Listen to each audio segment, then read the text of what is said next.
planètes existent, est-ce qu'il y a d'autres personnes dans l'univers? C'est ainsi donc que beaucoup de personnes, beaucoup de chercheurs vont se lancer dans cette curiosité scientifique pour essayer d'apporter des réponses aux questions. Alors là, je ne suis pas expert dans le domaine, mais pour l'instant, je vais faire un petit, pas nécessairement un rappel, mais pour l'instant, après, bien sûr, ceci, ce sera l'exposé, et après l'exposé, nous allons demander à l'assistance et au responsable de dire un mot. Et après, nous allons passer à la série de questions-réponses. Sans plus tarder, je vais appeler ici Monsieur Rajin Dormo qui va mieux vous étayer et vous détailler l'exposé sur le match de Stephen Hawking, ce grand physicien savant anglais, malheureusement pas Nobelard, décédé récemment le 14 mars. Monsieur Rajin Dormo.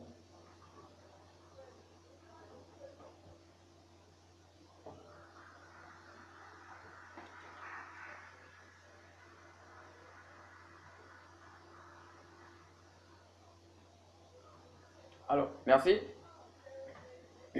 Je tiens à remercier toute l'assistance d'être ici présente et d'avoir répondu à mon invitation. Donc, je vais déjà remercier les personnalités qui ont répondu présentes. Mes chers professeurs, mes aînés académiques, mes camarades et mes chers cadets. Alors, je vais tout particulièrement remercier mes encadreurs, vu que sans eux, je n'aurais pas pu avoir cette possibilité-là de me présenter devant vous. Ils sont donc le professeur Botu Thomas, qui est chef de département de génie informatique à Polytechnique et mathématicien.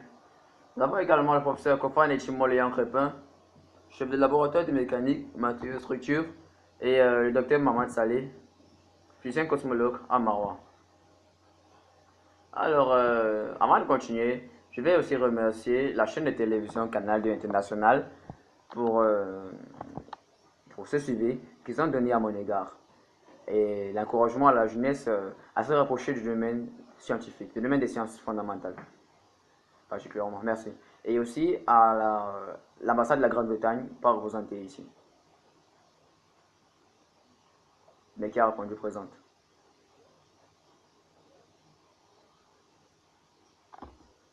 L'exposé, comme l'avons dit, a pour but de rendre hommage au célèbre physicien Stephen Hawking. Donc, c'était un chercheur en physique théorique, et il travaillait précisément en cosmologie. Donc, il étudiait l'univers, il étudiait les astres les plus mystérieux du cosmos, en particulier les trous noirs.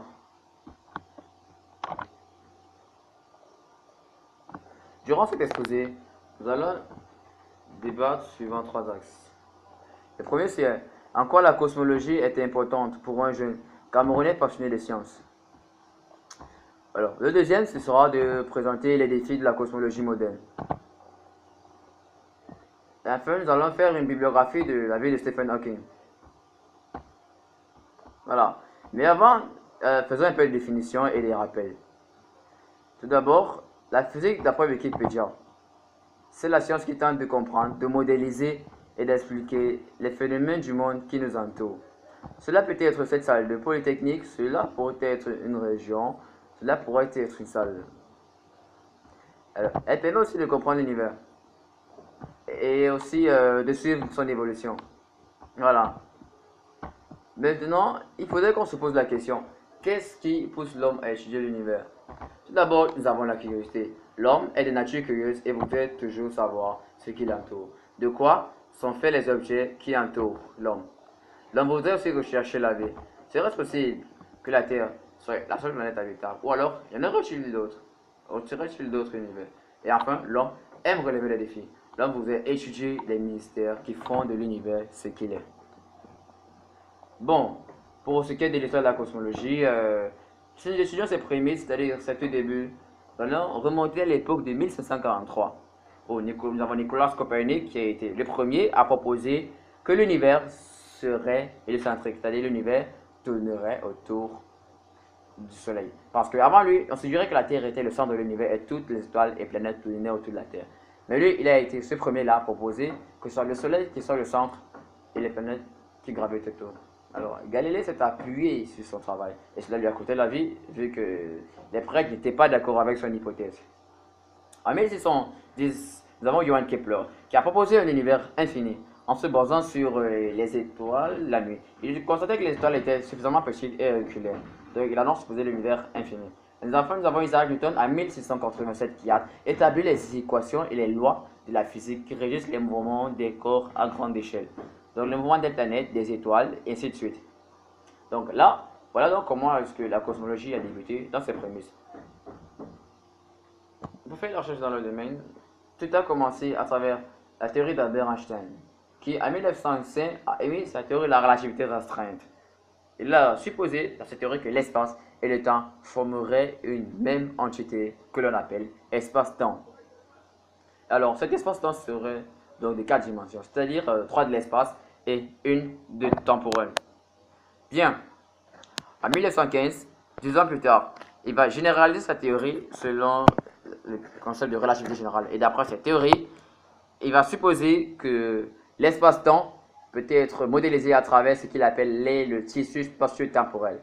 Et la caractéristique avec ce tissu spatio-temporel, c'est qu'il pourrait être modifié, courbé par la présence d'une matière ou d'une région.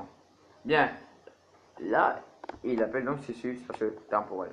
Bien, la théorie de la relativité d'Albert Einstein est une théorie encore à jour aujourd'hui et plusieurs Nobel et recherches sont en l'œuvre. L'une des plus grandes applications, c'est le fonctionnement des satellites. Les satellites, pour qu'ils fonctionnent, ont besoin de connaître des effets de la relativité générale. Nous avons aussi ces fameuses ondes gravitationnelles ayant été émises et supposées par Einstein en 1915. Voilà, et découvertes en 2015, donc près d'un siècle après son hypothèse et sa naissance. Voilà, ces ondes gravitationnelles ont dû donc offrir un prix Nobel de 2017. Donc, c'est quelque chose d'actualité, quelque chose dont on débat dans les centres de recherche partout dans le monde. Alors, la cosmologie de demain, en quoi consiste-t-elle? Déjà, la cosmologie d'aujourd'hui traite les travaux de la relativité générale d'Einstein, comme nous l'avons déjà vu, et s'appuie aussi sur la lumière.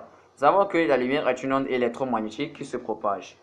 Elles sont émises par les étoiles, les corps qui rayonnent. Alors, étudier la lumière ne signifie pas comprendre notre univers. Pas forcément. Cette onde est limitée parce qu'elle interagit énormément et fortement avec la matière qui l'entoure. La nouvelle onde qui permet l'étude de la cosmologie et la physique, ce sont les ondes gravitationnelles.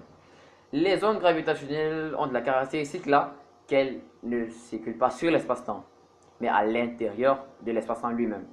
Donc, grâce aux ondes gravitationnelles, on peut donc mieux étudier la relativité générale, la collision des étoiles mortes, appelées étoiles à neutrons, et aussi étudier les collisions des trous noirs, dans le but d'analyser les différentes caractéristiques des trous noirs initiaux, c'est-à-dire avant la collision, et les trous noirs obtenus après la collision. Bien, les ondes gravitationnelles aussi permettraient aux chercheurs d'étudier le fameux Big Bang, c'est-à-dire la naissance de l'univers. Et d'après ce que l'on sait, c'est que toutes les lois de la physique, que ce soit de l'infiniment grand ici que nous avons donné par la gravitation, et de l'infiniment petit, défini ici par la force nucléaire forte, nucléaire faible et électromagnétique, peuvent être décrites lors du Big Bang.